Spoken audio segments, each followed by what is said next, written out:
Assalamualaikum warahmatullahi wabarakatuh. Bismillahirrahmanirrahim. Alhamdulillahi rabbil alamin. Wassalatu wassalamu ala ashrafil anbiya'i wa imamil mursalin, Sayyidina wa habibina wa maulana Muhammadin wa ala alihi wa sahbihi ajma'in. Hasbunallahu wa ni'mal wakil, ni'mal maula wa ni'man nasir, wa la hawla wa la quwwata illa billahil aliyyil azim. Allahumma anfa'na bima 'allamtana wa 'allimna ma yanfa'una birahmatika ya arhamar rahimin, amin ya rabbal alamin. Al-Mukarramun, seluruh pengurus DKM Masjid Jami Al-Farogho, Ketua DKM Bapak Haji Atub Jabbar, semoga senantiasa Allah pelihara kesehatan beliau, seluruh para asatid, para sesepuh yang berhormat Bapak Ustadz Haji Rosim, Bapak Haji Karnadi dan Bapak Sayuti, para sesepuh lainnya, seluruh jamaah yang hadir pada kesempatan malam hari ini, semoga senantiasa Allah sehatkan lahir batin kita, Allah tambah keberkahan hidup kita, Allah istiqomahkan kita di dalam kebaikan dan telah diwafatkan dalam keadaan husnul khotimah, amin ya rabbal alamin. Alhamdulillah wa syukrulillah, malam hari ini kita bersyukur dipertemukan dengan bulan Sya'ban. Betul ya, sudah masuk malam kedua bulan Sya'ban. Semoga Allah izinkan kita berjumpa dengan bulan suci Ramadan dalam keadaan sehat dan ditambah keberkahan hidup kita, mendapatkan kemuliaan di dalam bulan suci Ramadan. Melanjutkan kajian Nashihul Ibad. Sekarang kita melanjutkan pada makalah 35. Kemarin belum selesai ya Bu. Baik, saya baca ulang hadis makalah yang ke-35.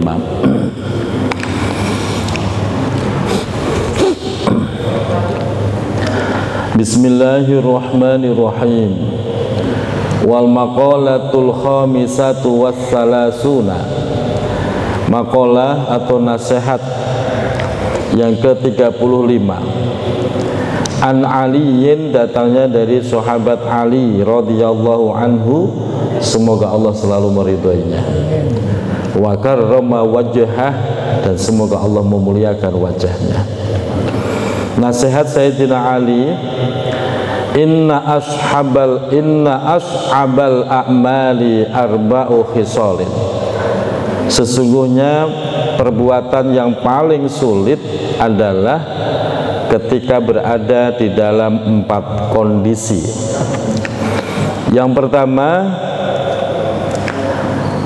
al-afwu indal ghadabi, yaitu memberikan maaf atau meminta maaf indal ghadabi, ketika marah. Baru udah kita bahas ya. Ini kondisi yang sulit, lagi marah, lagi marah-marahnya, kesel-keselnya, tapi disuruh memaafkan. Atau lagi marah, lagi keselnya, disuruh minta maaf. Itu sama-sama susah. Memberi maaf yang susah, minta maaf ya susah. Itulah kalau lagi marah. Tapi walaupun susah ya kita berjuang. Sebagaimana sabda Rasulullah, keutamaan orang yang mampu mengendalikan marahnya, man kaffa ghadabahu kaffallahu anhu azabahu. Barang siapa yang mampu menahan amarahnya, maka Allah pun akan menahan dari orang tersebut azabahu, siksaannya. Jadi kalau orang mampu menahan amarah waktu hidup di dunianya, maka Allah pun akan menahan murkanya, menahan siksaannya untuk kita. Makanya ditahan. Kalau marah semua orang bisa, gampang. Tapi yang susah itu mampu menahan marah, dan itu adalah orang-orang yang hatinya lembut. Itu punya kelembutan hati sehingga walaupun kesel kayak apa tetap berusaha untuk tidak marah, karena sudut pandangnya selalu yang dicari itu Allah. Contoh begini, umpamanya kita ngaji nih, ngaji ke Masjid Al-Farogo, ternyata sampai masjid nggak ada jamaahnya, umpamanya begitu. Harusnya saya marah apa enggak? Umumnya orang harusnya marah apa enggak? Ngaji kok malah nggak ada orangnya. Itu kalau sudut pandang manusia, yang dicari manusia. Tapi kalau yang dicari ridhonya Allah, nggak ada yang ngaji, ya nggak apa-apa, saya sudah ditulis dapat pahala ngaji. Ada orangnya atau enggak, saya sudah ditulis dapat pahala ngaji. Sudut pandang itu loh yang akhirnya menenangkan jiwa kita, menenangkan hati kita, sehingga nggak perlu marah. Nggak perlu marah. Kadang-kadang antara harapan dengan hasil yang kita dapatkan pun sering tidak sesuai. Betul. Kita lagi begini, ntar biar dapat begini, kecewa. Ya nggak perlu kecewa. Kalau kita yang kita pandang itu adalah Allahnya, ridhonya, maka ya tidak perlu kecewa.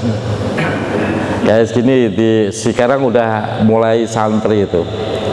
Harapannya santri itu kan ya taat, kalau dibilangin nurut. Tapi ternyata santri ya ada yang bandel, ada yang nggak taat, marah. Kalau kita lihat sosok santrinya ya pengennya marah, dibilangin susah. Tapi karena kita melihat niat awal kita adalah berjuang di jalan Allah untuk memberikan pendidikan, akhirnya ya nggak jadi marah. Inilah perjuangan, inilah beratnya mencari ridhonya Allah. Ya sudah, akhirnya ya sudah tarik nafas dalam-dalam, astagfirullahaladzim. Nah gitu, nanti marahnya reda Pak, gitu. Kayak tadi sore, pondok kok kedengeran jedak jeduk jedak jeduk, saya paranin. Ternyata Pak main bola di dalam pondok. Waduh, ini Masya Allah. Ini kalau kita nggak sabar-sabar ya emosi Pak. Saya tanya, kok main bola di dalam? Di luar hujan apa? Kalau di luar hujan, ya main bola stop dulu, nanti nunggu reda. Cara berpikir anak tuh gak kayak orang dewasa. Kalau orang dewasa di luar hujan, ya udah stop dulu. Nanti kalau udah reda, main bola. Itu orang berpikir dewasa. Kalau anak kecil mah enggak. Karena di luar hujan, mainnya pindah ke pondok mulai. Masya Allah itu bocah itu. Nah, contoh begitu. Jadi sudut pandang atau tujuan kita yang kita rubah biar tidak gampang marah. Yang kedua, wal judu fil usrah, yaitu dermawan, mau berbagi fil usrati, di dalam keadaan yang sulit. Kebutuhan lagi banyak, duit juga lagi habis. Datang orang tua, minta dibeliin apalah gitu. Gimana sikap kita?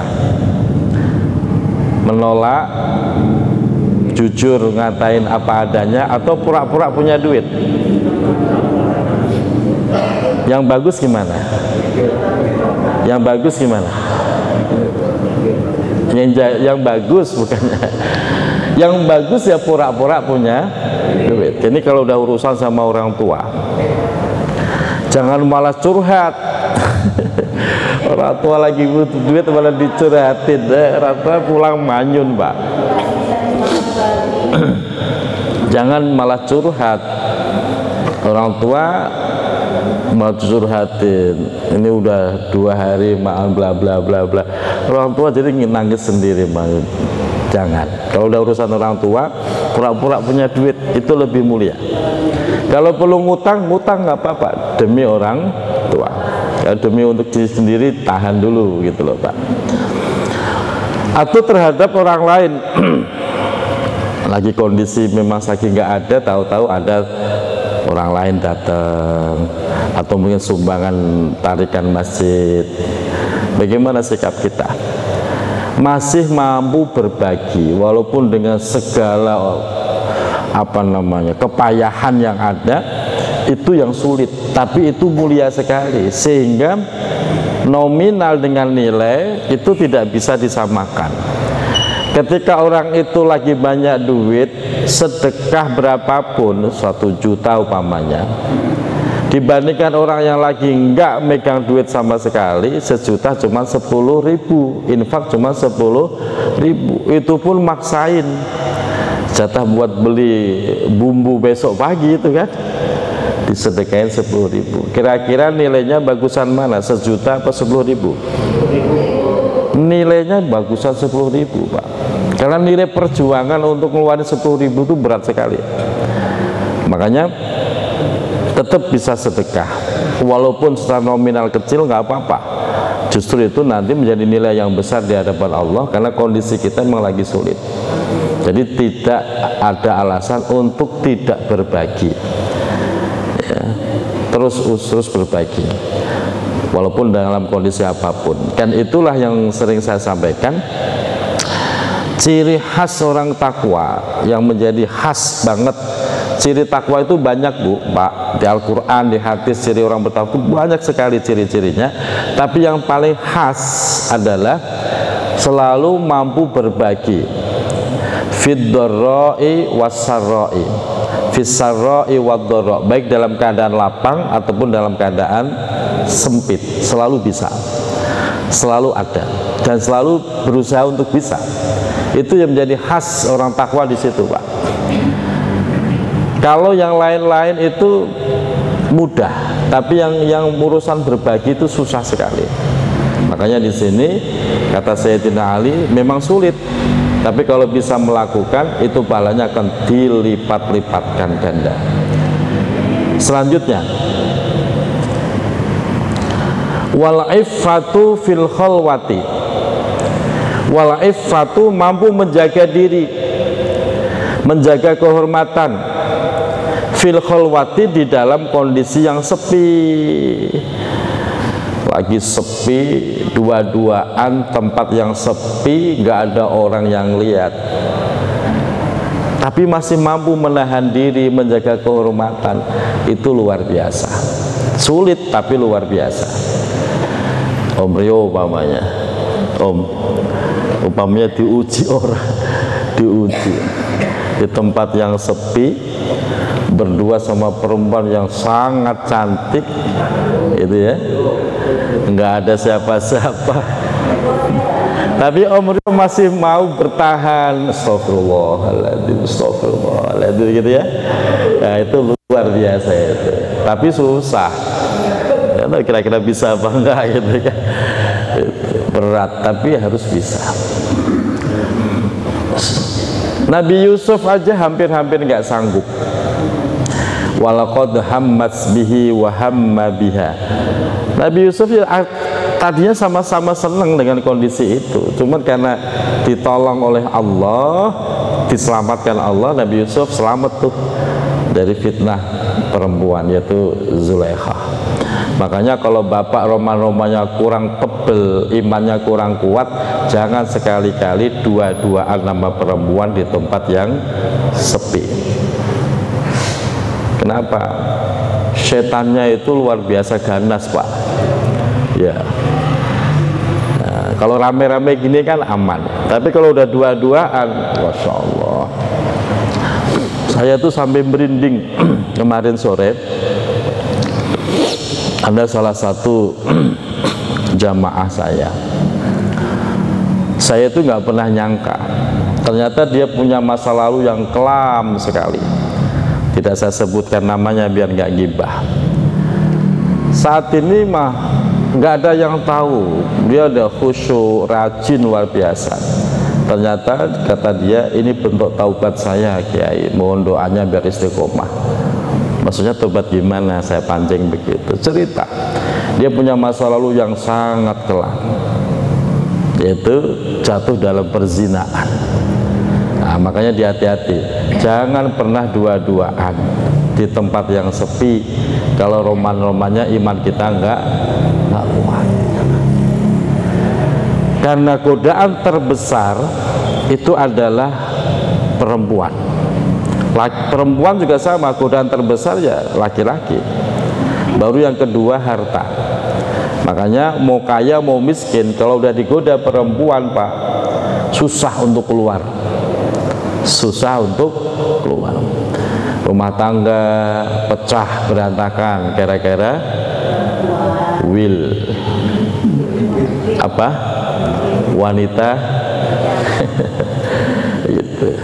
Ya pil juga ada itu. Pokoknya begitu godaannya. Makanya hati-hati ya. Kalau sudah kayak Pak Haji Rosim mah aman, artinya udah masa udah aman, udah nggak masa kritis gitu, udah aman. Ya Pak Haji juga udah nggak kepengen, perempuannya juga udah nggak kepengen juga, jadi aman berarti. Yang masih muda-muda itu loh, hati-hati. Yang berikutnya, wa qaulul haqqi, mana tadi? Ya. Wa qaulul haqqi liman yakhafuhu. Wa qaulul haqqi, menyampaikan kebenaran, liman kepada seseorang, yakhafuhu, dan yang dia takut kepada orang tersebut. Ini juga berat Pak. Menyampaikan kritikan kepada mungkin pimpinan itu berat. Kadang-kadang itu serba salah. Mau disampaikan ntar dia marah, nggak disampaikan kok salah terus. Kadang serba salah kita itu kepada pimpinan, itu berat. Apalagi kalau pimpinannya rada-rada galak atau mungkin kejam, resikonya mati kalau kritik. Seperti di Arab Pak, di kerajaan Arab jangan sekali-kali berani kritik. Begitu kritik udah tangkap, penjara tanpa proses, bahkan ada sampai dibunuh karena dia diktator, sistem kekerajaan. Kalau di Indonesia masih mending Pak. Nah, makanya menyampaikan kebenaran seperti itu tuh susah kepada orang yang kita sendiri takut. Kalau kepada orang yang mungkin anak kita, murid kita, kita enteng menyampaikan kebenaran. Tapi kalau udah pada yang lebih tinggi, kita kadang takut. Jangankan begitu, kepada imam, mungkin Bapak akan menemukan imam kok bacaannya begini, itu jadi kadang-kadang serba salah. Menegur nggak enak, nggak ditegur kok salah terus, jadi serba salah kadang-kadang. Ada perasaan-perasaan yang harus dijaga gitu. Makanya kadang saya sering ditanya itu, gimana sikap kita? Sikap kita ada dua. Kalau melihat seperti itu, ditegur monggo, kalau nggak berani negur ya sudah, berarti sholatnya mufarraqah, memisahkan diri dari jamaah, begitu. Atau mungkin saya pernah ditanya, gimana kalau kita kok sholat ketemu imam kok salah mulu? Nah, saya bilang, makanya selama sholat jangan mikirin bacaan imam, saya bilang gitu. Jangan mikirin bacaan imam. Yang dipikirin itu ya bagaimana menghadirkan Allah di dalam hati, khusyuk. Kalau sholat kok nyimak bacaan imam, mikirin terus ngoreksi kesalahannya, ya jadinya bukan khusyuk. Jadinya bukan khusyuk, malah ngoreksi bacaan imam. Kalau mau ngoreksi ya ntar di luar sholat. Kalau pas sholat udah mencoba untuk khusyuk, menghadirkan Allah, sehingga apapun yang terjadi ya kita khusyuk. Imam salah, urusan imam dengan Allah, kan begitu. Jadi makanya dalam memilih imam sholat itu kan diatur secara ketat, termasuk imam-imam yang lainnya di sosial juga, di pemerintahan juga sama. Tapi itu kondisi-kondisi sulit, sehingga seringkali kalau sudah sulit begitu, langkah terakhir adalah ingkar bil qalbi. Itu hati kita ingkar. Kalau ada kezaliman tapi nggak berani negur, hati kita ingkar. Karena kecenderungan hati kita itu menentukan posisi kita. Ya, saya ulang, kecenderungan atau kecondongan hati kita itu menentukan posisi kita di hadapan Allah. Ini ada kemungkaran, bapak negur nggak berani, akhirnya bapak diem. Nah, diemnya kita, hati harus ingkar, tidak setuju dengan kemungkaran itu, sehingga kita tetap dalam posisi orang yang tidak senang dengan kezaliman. Tapi kalau kita diem, hati kita juga diem, nggak ada rasa ingkar sedikit pun, maka posisi kita ya dianggapnya meridhoi kemungkaran itu. Jadi status di hadapan Allah nanti ya begitu. Ada kemaksiatan, bapak nggak negur nggak apa, bapak diem, ikut maksiat juga enggak, bapak diem. Lebih bahaya, diemnya bapak seneng, oh ini asik nih dangdut nih. Hati ngomong, itu menentukan posisi kita ya di situ. Walaupun nggak ikut terjun di situ, tapi hati kita setuju, maka posisi kita di hadapan Allah ya seperti itu. Makanya itu langkah paling terakhir adalah ingkar dengan hati. Jangan sampai ada hati kecondongan ke situ sehingga posisi kita dianggap ikut-ikutan berbuat zalim. Itu 4 perkara yang dianggap sulit tapi memang harus dilakukan sebagaimana kata Sayyidina Ali radhiyallahu anhu. Semoga hati kita dikuatkan, karena hati itu Pak, semua itu dalam kendali hati. Orang ini bisa baik, bisa tidak, bisa galak, bisa bengis, dan bisa apalah, semuanya itu dalam kendali hati. Maka hati itu disebut malikul a'dha. Hati disebut pimpinan atau rajanya anggota tubuh, itu hati. Semua digerakkan dengan hati. Bahkan pikiran aja itu dipengaruhi hati. Kalau saat ini kita berbuat baik, berarti hati kita lagi baik. Kalau tiba-tiba muncul rasa males ibadah, ya hati kita lagi nggak baik gitu. Jadi makanya pelihara hati dengan baik biar semua menjadi baik. Bagaimana cara memelihara hati? Terus berikan asupan gizinya. Apa asupan gizi? Yaitu nasihat, ilmu, zikir, itu semua jadi asupan gizi daripada hati kita. Kalau orang ngaji enggak, dapat nasihat enggak mau, zikir juga enggak mau, keras itu hati. Kalau hati sudah keras, jangan harap mendapatkan kebaikan dari orang itu, enggak akan ada, sebab hatinya udah terkunci. Nah, ini yang bahaya. Makalah berikutnya, wal maqalatu sadisatu wassalasuna. Nah, ini luar biasa ini. Makalah yang ke-36 ini fi Zaburi, diterangkan dalam kitab Zabur. Auhallahu ta'ala ila Dawud alaihi salam. Allah subhanahu wa ta'ala memberikan wahyu kepada Nabi Dawud alaihi salam. Begini wahyunya.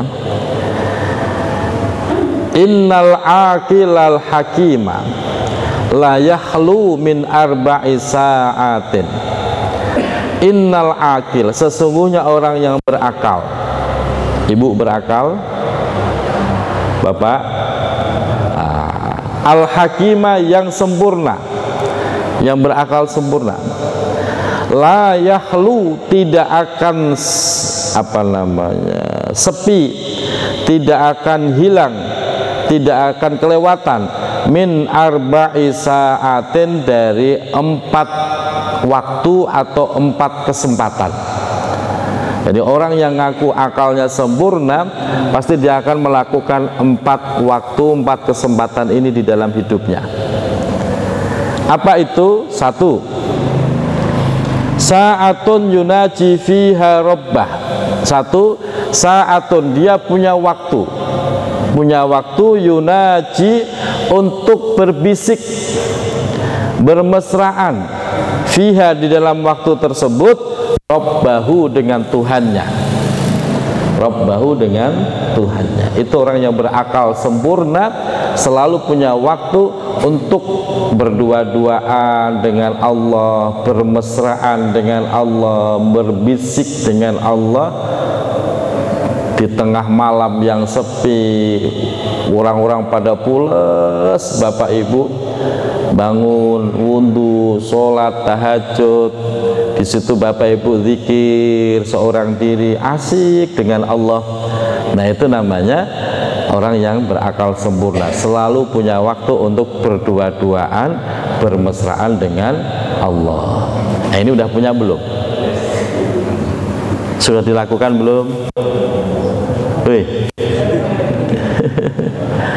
Udah belum, Bu? Sempetin, walaupun sebentar, sempetin. Saya malam nggak bisa, akan di waktu apa terserah. Maka saya punya kakek dari istri, beliau itu sore, saya nandainnya sore. Kalau sudah jam 5 sore tank, udah menghadap kiblat, terus zikir sampai masuk maghrib, sampai masuk isya, baru beliau turun istirahat. Begitu juga dilakukan Mbah Maimun Zubair, ya begitu. Nah, ini selalu punya waktu yang nggak boleh diganggu oleh apapun, khusus bermesraan, bercengkrama dengan Allah Subhanahu wa Ta'ala. Kita harus punya, Bu. Kalau nggak begitu, kosong hati kita nanti. Maka sempetin, harus punya. Terserah mau sore, mau tengah malam, mau habis subuh, boleh. Nah, pokoknya habis subuh orang-orang pada bubar, Bapak terusin terus sampai masuk waktu syuruk, terus bermunajat dengan Allah. Nah, harus punya waktu itu. Nah, nanti Bapak Ibu rasakan sensasi kenikmatan di dalam hati kita, tenang, nikmat, nggak terasa. Tahu ya, asik aja. Kita Ibu zikir apa, asik sekali itu. Nah, ini yang disebut dengan orang yang munajat, bermunajat. Yang kedua, wasa'atun yuhasibu fiha nafsahu. Yang kedua, wasa'atun, selalu punya waktu, yuhasibu, untuk menghitung, fiha, di dalam waktu tersebut. Menghitung apa? Nafsahu, dirinya sendiri.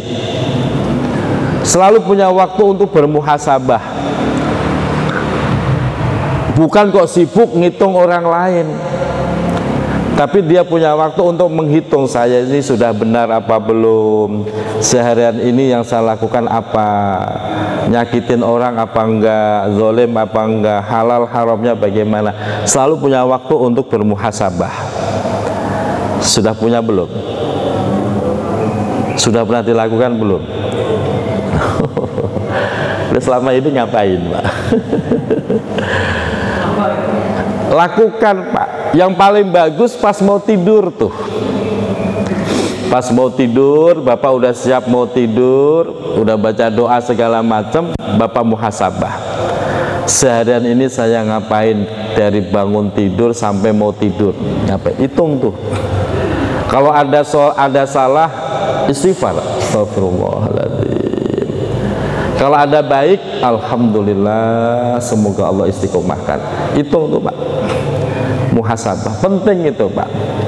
Manusia sampai pada puncak kemanusiaannya ketika dia bisa menghitung, bermuhasabah kepada dirinya sendiri.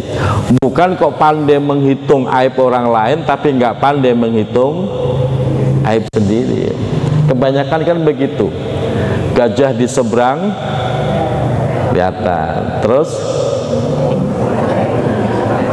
iya, semut, iya, kebalik, Bapak ya aja.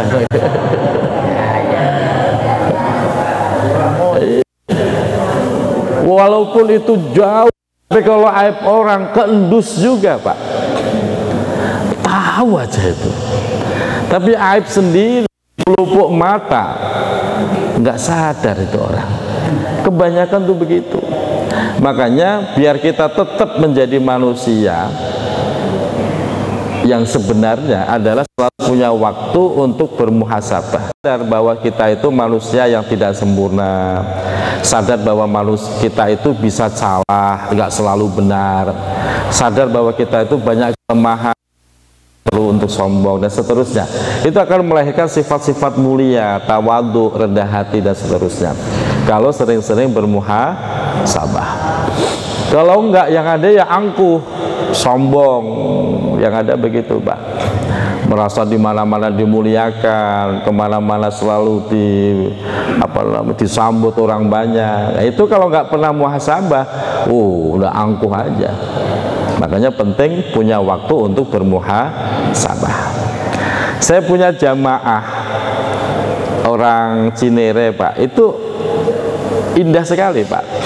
Jadi beliau itu selalu setiap sore kumpul sekeluarga, acaranya ngeteh bareng setiap sore, sekeluarga ngeteh bareng, nggak boleh ada yang megang HP, ngobrol bareng, saling koreksi, saling menasehati. Itu ya bapaknya, ya ibunya, ya anak-anaknya, itu diwajibkan setiap sore kumpul ngeteh bareng. Di situ saling mengoreksi, muhasabah, evaluasi, dan itu selalu dikerjakan, sehingga terjadi hubungan keluarga itu indah sekali. Ini kadang-kadang kan enggak, acara makan bareng tapi sibuk megang HP sendiri-sendiri, ya, pada dingkluk khusyuk itu kan, ternyata main HP masing-masing. Ngapain kalau gitu, nggak usah makan bareng gitu, Pak. Gitu. Makanya kita kalau lagi makan bareng, ya stop, gak ada yang megang HP, termasuk saya. Karena itu penting untuk melakukan koreksi masing-masing. Nah, itu penting dilakukan, sehingga kita jadi orang yang sadar betul, sehingga kapan waktu kita ditegur orang, dinasihatin orang, kita nggak sakit hati. Ya, saya memang manusia yang banyak salah, begitu. Nah, mulai sekarang sempetin tuh, selalu punya waktu untuk bermuhasabah. Yang ketiga, wasa'atun yamshi fiha ila ikhwanihi. Wasa'atun, dan selalu punya waktu, yamshi, untuk berjalan, fiha, di dalam waktu tersebut, ila ikhwanihi, kepada saudara-saudaranya, alladzina yukhbirunahu biuyubihi, yang mana saudara tersebut mau mengabarkan kepada dirinya biuyubihi, dengan aib-aibnya. Ini susah, Pak. Selalu punya waktu untuk silaturahim, selalu punya waktu untuk silaturahim. Silaturahim itu harus terjadi dua arah, mau didatangin dan mau mendatangi. Itu namanya silaturahim, Pak. Jangan kayak Ka'bah. Bapak Ibu tahu Ka'bah?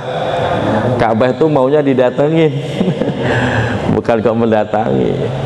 Kan ada tipe orang itu maunya didatengin, suruh datang nggak mau. Padahal untuk datang, melangkahkan kaki ke saudaranya, itu penting sekali untuk menumbuhkan mawaddah, kasih sayang di antara mereka. Boleh nggak abang datang main ke rumah adiknya? Boleh? Boleh. Orang tua datang ke rumah anak? Boleh? Boleh. Itu silaturahim namanya. Termasuk nanti lebaran. Biasanya lebaran itu nggak terjadi, yang terjadi cuma satu arah. Anak datang ke rumah orang tua, adik datang ke rumah abangnya, kan begitu, atau kakaknya. Kakaknya datang nggak ke rumah adiknya? Enggak, selama lebaran loh, Bu. Kakaknya datang nggak ke rumah adiknya? Enggak kan? Itu yang sering terjadi, Pak, Bu. Maka silaturahim itu harusnya dua arah, ya didatangi, ya mendatangi, dua arah. Itu yang bagus. Dan selalu punya waktu, walaupun nggak mau lebaran, selalu punya waktu. Maunya Pak Haji Rosim, putranya berapa anaknya Pak Haji? 7, 8. Nah, dicicil hari ini main ke rumah anak ini, ya gitu. Besok ke rumah anak ini, gitu. Om Rio apalagi RW penting itu, sambangin warganya, gitu. Sambangin satu rahim. Kamu kok nggak pernah kelihatan ke masjid, datengin, gitu. Jadi kalau ada jamaah 2 kali pertemuan ngaji kalau nggak kelihatan, ketua majelis itu harusnya datang, tengokin, kamu sehat apa sakit, kok nggak kelihatan. Sakit om, ya udah, duit mau kasih duit. Gitu Pak. Itu namanya merawat persaudaraan, merawat keutuhan tuh begitu. Nggak ngaji ada 3 kali nggak ngaji, kok nggak ditengokin, ya bablas, nggak bakal ngaji lagi. Betul. Coba ditengokin. Kalau Om Rio nggak sempet, siapa perwakilan? Oh, ini orang kok sebulan nggak ngaji, coba tengokin, bawain beras sekarung, insya Allah ngaji lagi Pak. Gitu. Nggak usah bawa beras lah, asal dia datengin aja. Loh, itu saya lakukan Pak, bukan saya kepengen punya murid, bukan. Ini namanya merawat persaudaraan, merawat silaturahim, begitu caranya. Bukan kok saya pengen punya murid. Nih jamaah saya nih, kok nggak kelihatan ya ini orang. Saya datengin tuh, kadang-kadang pagi jam 6 saya udah sampai rumahnya. Dia lagi ngopi sendirian. Kiai tapi iya saya pengen ngopi bareng, udah kangen sebulan nggak ngopi bareng. Ngopi bareng. Ternyata dia ada masalah yang membuat galau, sehingga hasad ngaji kayak udah hilang. Habis ngopi bareng, besok ngaji lagi. Itu namanya merawat persaudaraan. Kalau nggak begitu, ya udah lepas semua, persaudaraan putus. Makanya kalau ada punya saudara kandung, kok nggak pernah hadir acara arisan, nggak hadir acara keluarga, nggak hadir, datengin. Begitu caranya. Warga nggak pernah aktif kegiatan kerja bakti, nggak pernah, iuran sosial juga nggak pernah, datengin. Itu merawat persaudaraan. Kayak begini ngaji, ada nggak yang lama nggak kelihatan? Ada nggak Om? Nggak ada. Datang terus. Ada, saya aja ngawasin kok. Ada yang lama nggak kelihatan, tahu-tahu nongol lagi. Artinya merawat silaturahim ya begitu caranya. Datengin. Insya Allah silaturahim terjaga, persaudaraan, kasih sayang di antara kita itu terus terjaga, nggak putus. Nah, itu caranya. Selalu punya waktu untuk silaturahim. Selesai ya? Terakhir. Wasa'atun fiha yahli baina nafsihi wa baina ladzatihal halal. Wasa'atun selalu punya waktu, yang mana di dalam waktu tersebut yahli, dia meninggalkan gemerlap dunia, meninggalkan seluruh kenikmatan antara dirinya dan kenikmatan tersebut. Artinya waktu untuk mengasingkan diri, sempetin Pak. Selalu punya waktu untuk menyendiri, untuk menenangkan diri, menenangkan jiwa, untuk mengembalikan fitrah kita sebagai manusia. Harus punya Pak. Saya seminggu full muter ngaji. Kadang-kadang saya sengaja Pak, ada satu yang saya liburkan.